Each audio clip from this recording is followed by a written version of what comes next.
It's Bill Clinton. This is a story about Democrats and Bill Clinton. That's and it's always been that way. way. Pictures of Donald Trump with Epstein as well. So, I mean, not a shred of evidence about Donald Trump at any time doing anything untoward. Political commentator Scott Jennings recently appeared on CNN's Abby Phillip show, guest hosted by Sarah Sidner, to discuss the latest developments regarding newly released Epstein documents and their connection to former President Donald Trump.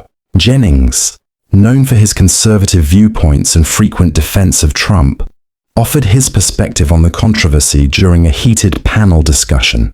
The exchange featured multiple commentators debating the significance of these document releases. In today's video, we'll break down key moments from this panel discussion, examine the arguments presented by both sides, and provide context for viewers. Let's dive into the analysis. The Epstein files, some of them, but not all of them. The Justice Department has 2 more hours to release the entire trove, but that's not going to happen, which goes against the law Congress passed and President Trump signed 30 days ago. So far, they have released tens of thousands of documents and pictures, much of it redacted and at times inconsistently so. We're still sifting through what has been released so far. One document, though, confirms that Epstein was first reported to the FBI back in the 1990s. There are some new pictures of Bill Clinton and Epstein, including one of the former president in a pool with Ghislaine Maxwell. It's worth noting, all of the pictures lack context in terms of date and time and who's there. Clinton's camp says the pictures are being weaponized, and he never engaged nor is accused of any wrongdoing.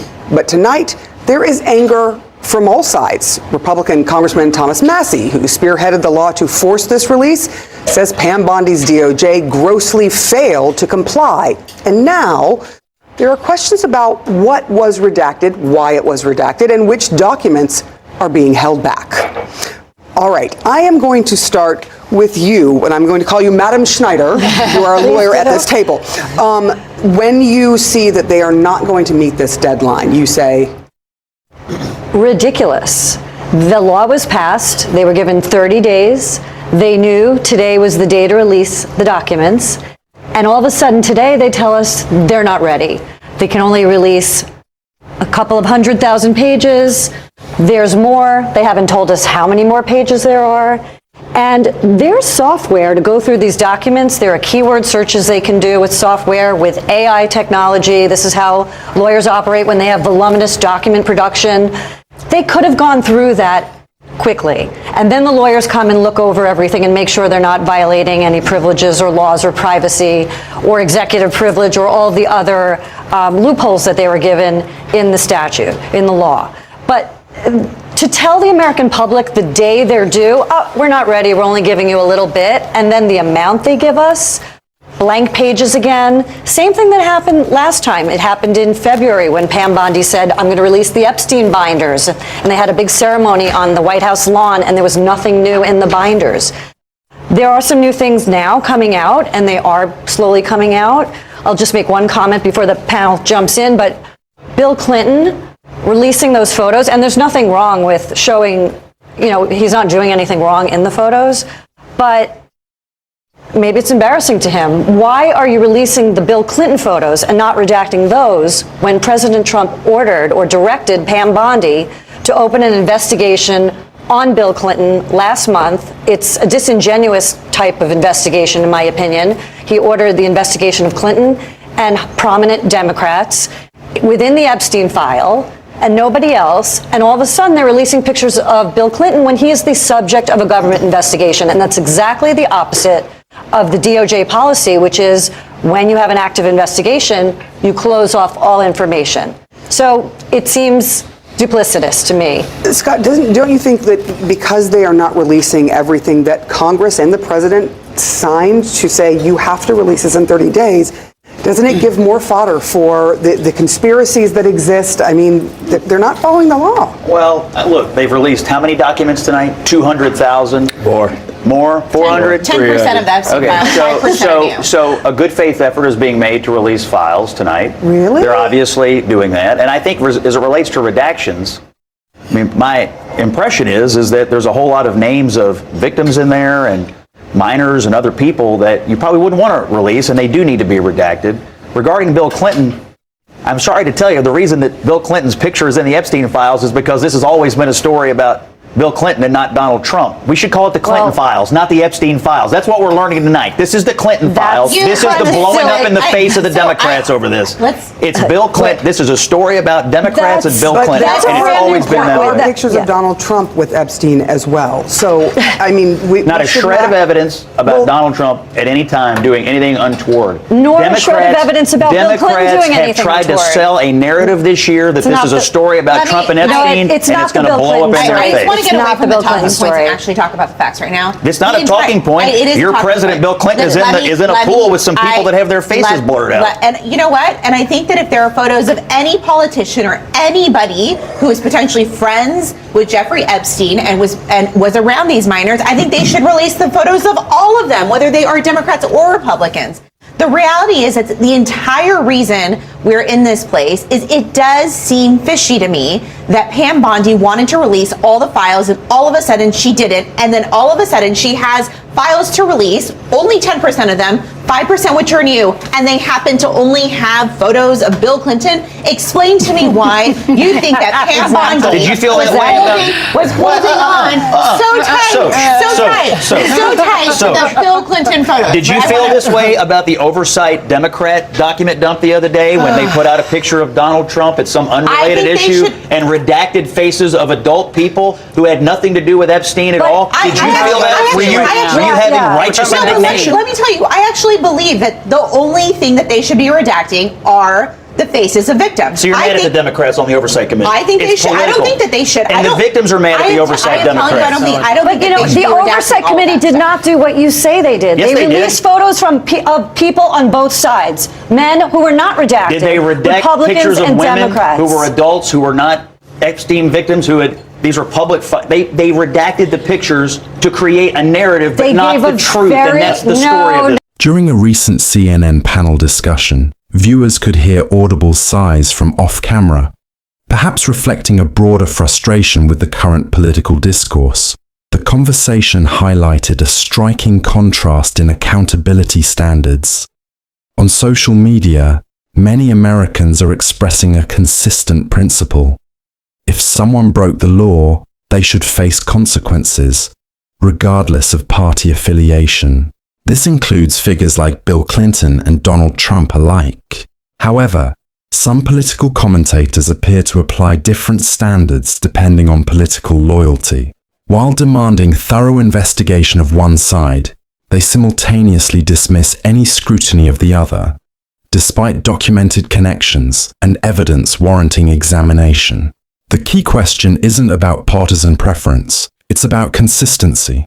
A principled position would acknowledge, let the investigation proceed, follow the evidence wherever it leads, and apply the law equally. This represents a fundamental divide in American political culture. Some advocate for uniform standards of justice and accountability.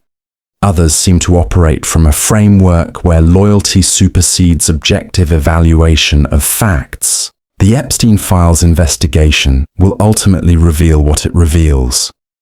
The real test isn't what's in those documents. It's whether Americans can agree on a basic premise, that justice should be blind to political affiliation, and that evidence and accountability matter more than tribal allegiance.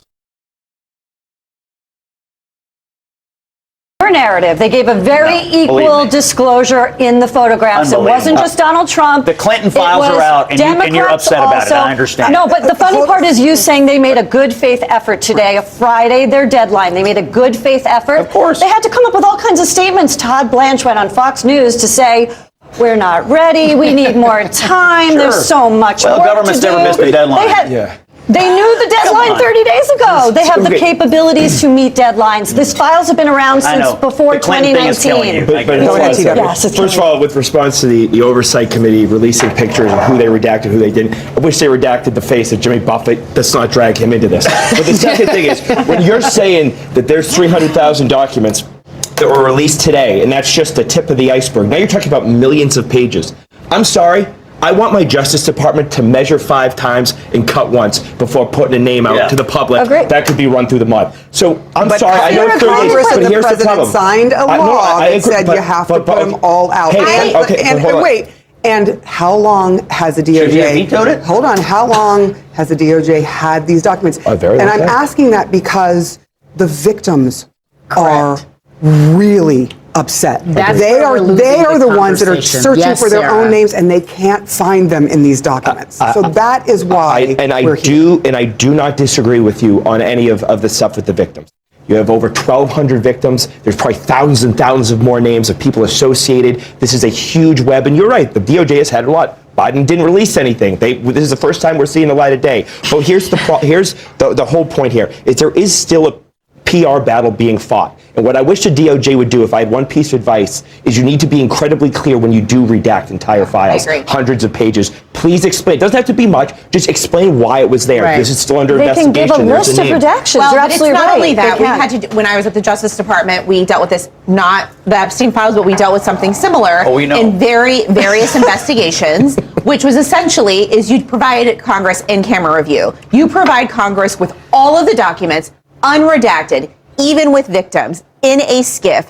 And both sides, Republicans and Democrats, should be allowed to review all of it and explain exactly why there were redactions for each part. And if they're not, then I actually think that Pam Bondi should be impeached, and I think that Todd Blanche should be impeached or potentially held in contempt if they're not going to go ahead and obey a law. So, Jay, I have a question for you. So you said earlier, or maybe you said this earlier, we are under the impression that some of the statements were the reason why there was redaction, full-page redactions, were based on the simple fact that there's an ongoing investigation. You don't want to release the name of some of the victims. And as you call it, the Clinton files. Why was it okay to release the pictures of Bill Clinton, even though he's under investigation? I'm curious as to why that would happen if it is the Clinton files and they are trying to err on the side of caution and they want to make sure due process is done. Well, that's Can a I big answer question. that as an attorney? I think it was deliberate. I think they had a choice. Interesting. The standard policy for DOJ is when there's an ongoing investigation, you seal off information, especially about the subject of the investigation, whom is Bill Clinton, and Donald Trump made Bill Clinton the subject of the investigation. So why is it okay now to violate all the policies that they have when it comes to the Epstein file and release these photos, which don't show anything? I mean, they don't show a crime. Look, they're not indicia of criminal activity. Listen, look, I want to You say know? something. I see those files. I'm like, Bill was having a good time. He was having the time of his life. I don't know what was going on, but he was enjoying himself. And while it doesn't incriminate him, I'm not going to sit here and say on either side that I didn't look at that and think, well, Hillary can't be happy with that tonight. But I will say this to you, and I really am curious about how this works. We're not talking about the victims. I want to talk about Maria Farmer.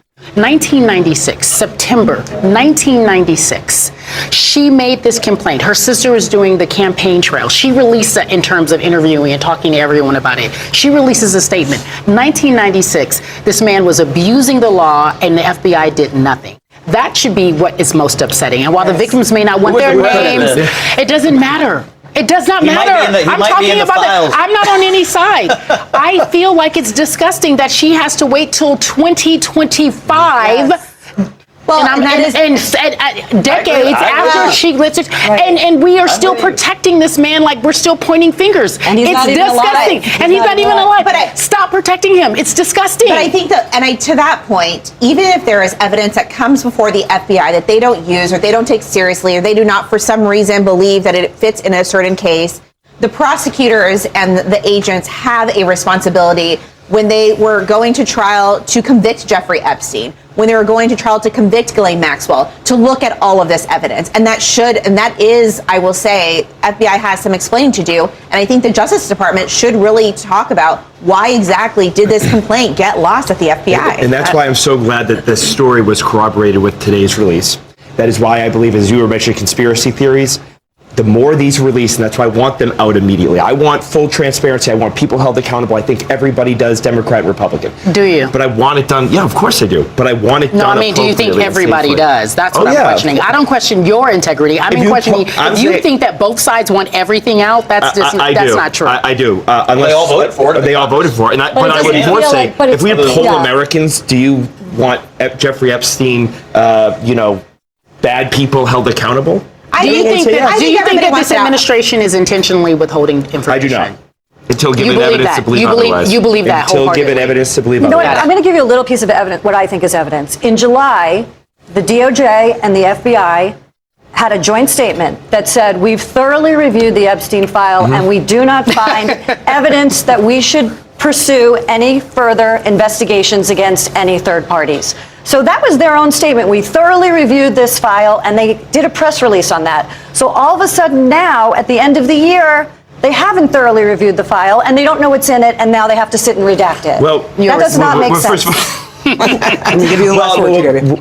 thoroughly going through the documents to redact for public release and going through to find other cases to pursue. Look, I'm not a lawyer, but I would suspect those are two different things.